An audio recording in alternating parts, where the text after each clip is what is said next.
Goeiedag. Die volgende boom waarna ek wil kyk is die granaatboom. Ons lees die eerste keer van granate in Eksodus 28 vers 31 tot 34 waar die voorskrifte vir die maak van Aaron se kleed gegee word. Jy moet die mantel wat saam met die skouderkleed gedra word as een stuk blou wolstof weef. In sy middel moet daar 'n opening vir die kop wees. Die gat moet omgeboor wees, sterk soos 'n panserrem, dat dit nie kan skeur nie. Rondom die some moet jy granaatjies van blou, pers en bloedrooi wolstof maak, met goue klokkies tussenin, afwisselend 'n goue klokkie en 'n granaatjie, rondom die hele soom van die mantel. Granate is eksotiese, pragtige vrugte, wat heel anders as enige ander vrug is. Hulle is omtrent die grootte van 'n appel met 'n harde, leeragtige rooi of pink skil.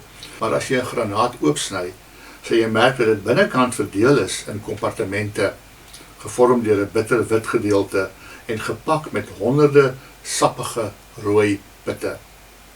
In 1 Konings 7 vers 13 tot 22 lees ons ook van die granate wat op die 2 pilare voorkom, wat opgerig is by die ingang van die voorportaal van die tempel, wat koning Salomo in Jerusalem gebou het. In Hooglied word die vrou se versierings ook telke male met granaatpitte vergelyk. Vir baie mense is die granaat simbolies.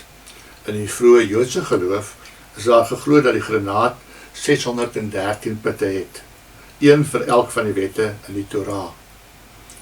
Die granaat word ook dikwels gesien in skilderye en standbeelde van die Maagd Maria en Baba Jesus, waar dit baie keer dui op die opstanding en die ewige lewe.